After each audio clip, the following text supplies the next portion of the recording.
one of the things which impresses me most of all was this point, quoted by Holmes, not original to him, that it is theoretically possible to infer the Niagara Falls from a raindrop. That's a powerful statement. It's a powerful statement. Well, that seal from Göbekli Tepe is a raindrop from which I infer writing. And it's perfectly possible they all wrote on flat leaves. After all, in many parts of the world, that's what happened. So, for example, in the Indus Valley, people write the most abject nonsense about the Indus Valley writing system, but all we have is seals, basically.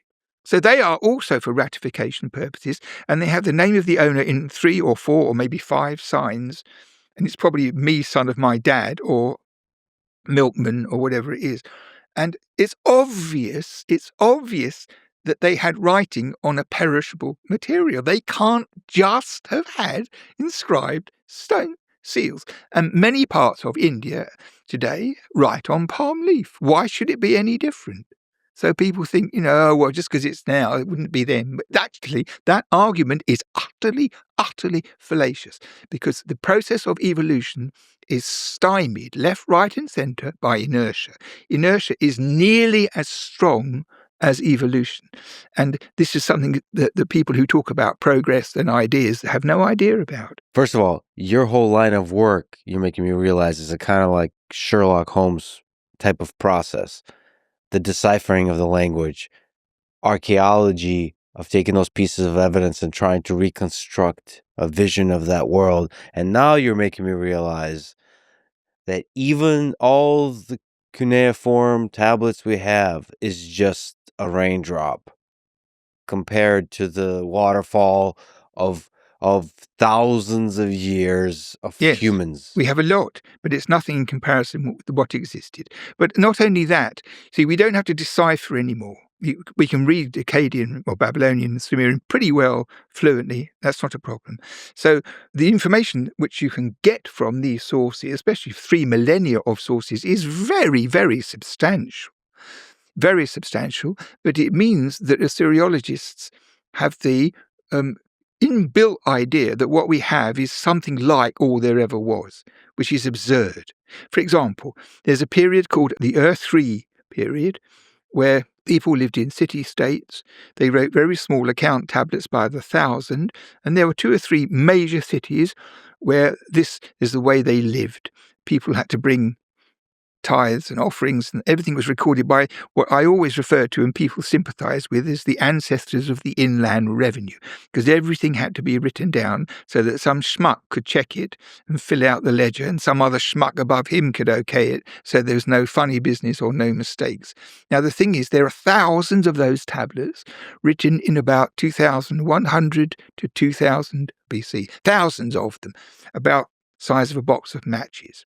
So people like to generalize about the Sumerians at this time of the world, but they probably all came out of 2 rooms, because they were dumped when they were no longer needed in some kind of room, and the archaeologists in the 19th century came down on these, and then all the locals came and they dug them up and they sold them all over the place, and they've gone all over the world, thousands and thousands of them, out of probably 2 storage rooms, which is not a whole culture or a whole country or their whole history or their belief systems.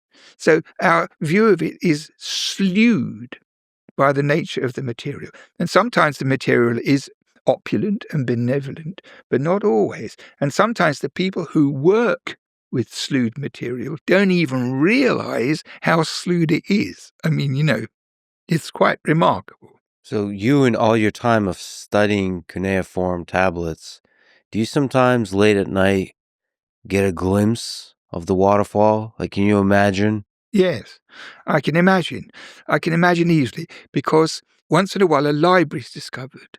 In the 1850s, at Nineveh, which was the Assyrian capital, there was a fat king of the world, called Ashurbanipal, and he had a fantastic library, and he promoted it. He impounded tablets, he had them brought to Nineveh. He wanted all the prevailing knowledge and all knowledge from before under one roof. It was a kind of like Alexandria thing. So he was a trained scholar, and this is what he did. And they found it in the 19th century. They dug it up, Layard and those people. So what did they find? They found the tablets higgledy-piggledy all over the floor of a huge room and in the corridors and everything, and lots of them broken and lots of them burned.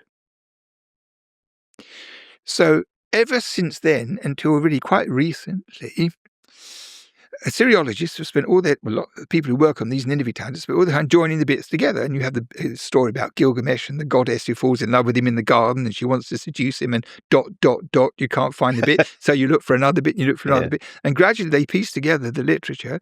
And the assumption has always been that if you put them all together again, you'll have the whole library. But it's the absolute opposite. Because what happened was that the Babylonians in the south, in my opinion, they worked hand in glove with the Elamites from Iran. They had a pincer movement and they beat Assyria. They conquered Assyria. And they ran through the capital and they set fire to everything, pinched all the women and took all the jewelry and all the gold. And people say that in a fit of pique, they destroyed the library. But they wouldn't destroy the library because it was the giant brain from which the Assyrians ran a world empire and it had all the knowledge in the world. They destroyed that. They spoke the same language. They had the same writing system. They'd have taken them all safely home, cart after cart after cart.